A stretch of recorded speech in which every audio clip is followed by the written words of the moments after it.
In the beginning, long before Zeus sat upon his golden throne, the universe was a place of wild, untamed elements ruled by the Titans. They were the children of Gaia, the Earth Mother, and Uranus, the father sky.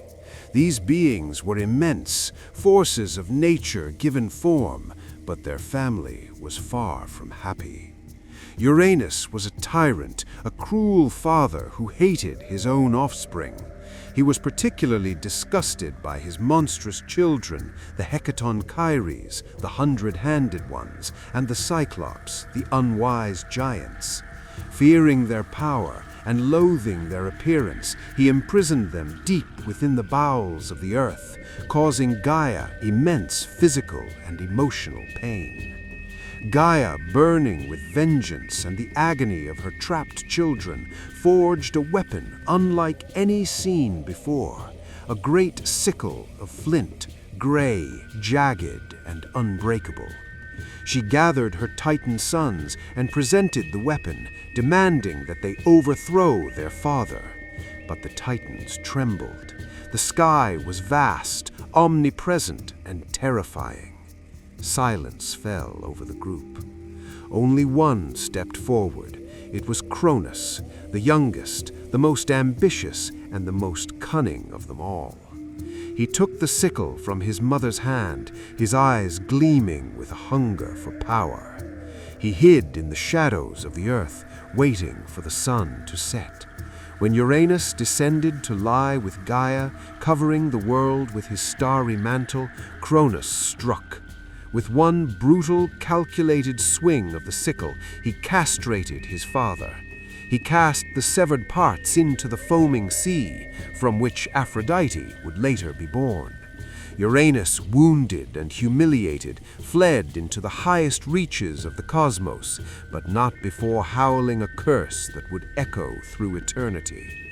You who have struck down your father shall one day be struck down by your own son. 2. The Golden Age of the Titans.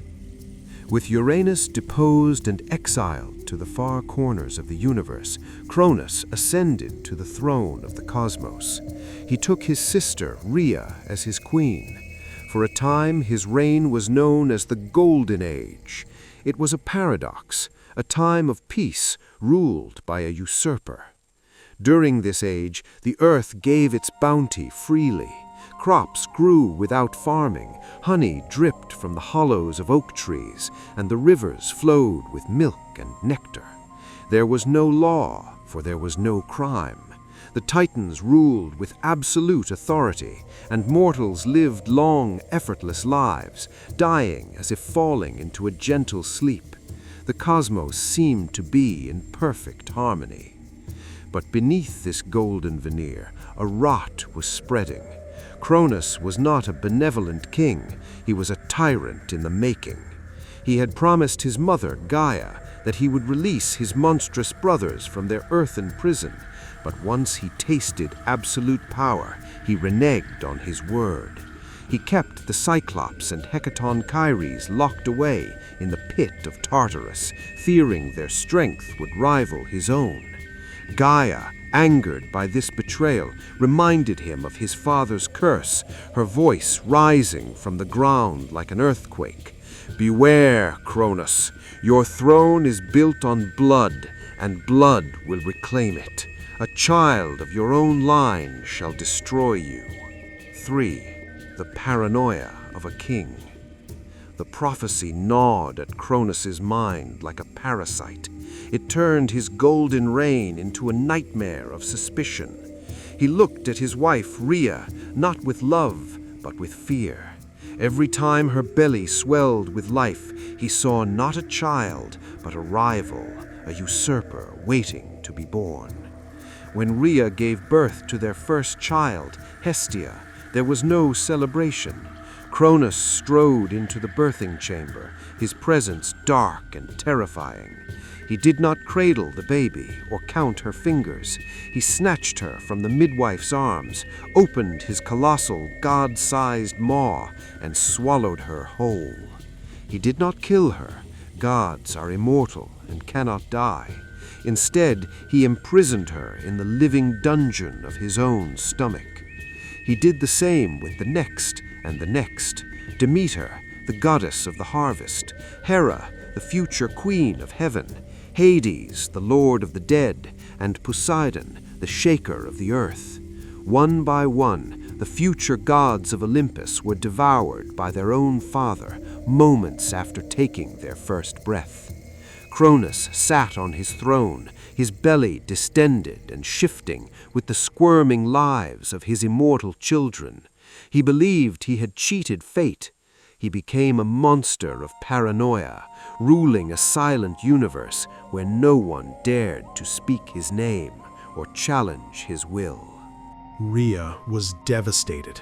She was a queen without heirs, a mother without children, trapped in a marriage with a monster. Grief turned into a cold, hard resolve. When she became pregnant for the 6th time, she fled to the ancient wisdom of Gaia. "Help me," she begged the Earth Mother. "Help me save this one, or the Titan line will end in his gut." Gaia guided Rhea to the island of Crete, a wild and secret place. There, in the deep, damp darkness of the Dictaean cave, Rhea gave birth to her youngest son, Zeus. She did not keep him. She left the infant in the care of the ash nymphs and the Curetes, warriors who clashed their shields to drown out the baby's cries. Rhea returned to Cronus's palace on Mount Othrys, carrying a heavy bundle wrapped in swaddling clothes. But inside was not a baby. It was a large, smooth stone, the omphalos.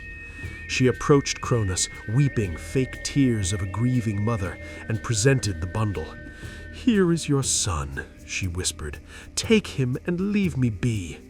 Cronus, blinded by his arrogance and haste to secure his throne, did not check the face of the child. He snatched the bundle and swallowed it in a single convulsing gulp. The heavy stone settled in his stomach, joining his 5 other children.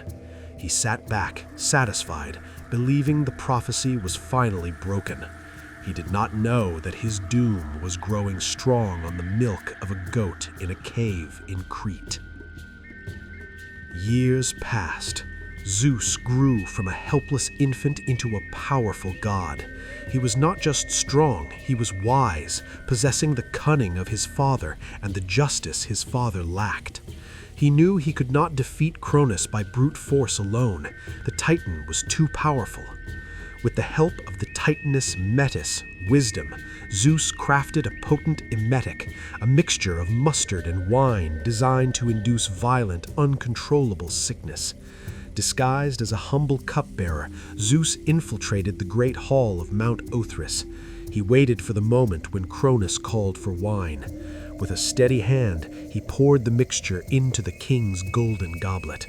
Cronus drank deeply, suspecting nothing. Moments later, his face turned pale. Sweat broke out on his brow. The ground shook as the Titan king fell to his knees, retching violently. First, he vomited up the stone, the decoy that had saved Zeus. Then, in reverse order of their swallowing, came Poseidon, Hades, Hera, Demeter, and Hesta. They emerged fully grown, their eyes burning with the darkness of their imprisonment and a thirst for revenge. They were not just siblings, they were an army. They rallied to their brother Zeus, and the Titanomachy, the 10-year war between the old gods and the new, had begun. The war that followed shattered the cosmos. Mountains were uprooted and used as missiles. The seas boiled with the heat of divine rage. But finally, armed with thunderbolts forged by the released Cyclops and aided by the 100-handed ones, the Olympians prevailed. The gates of Mount Othrys were breached. Cronus, the once mighty king of the cosmos, stood alone against his children. He raised his sickle, the weapon that had started the cycle of violence, but it was shattered by Zeus's lightning. The prophecy was fulfilled. The son had risen against the father. Cronus and his Titan allies were bound in chains of adamantine, unbreakable metal forged in the earth. They were not killed, for they were immortal.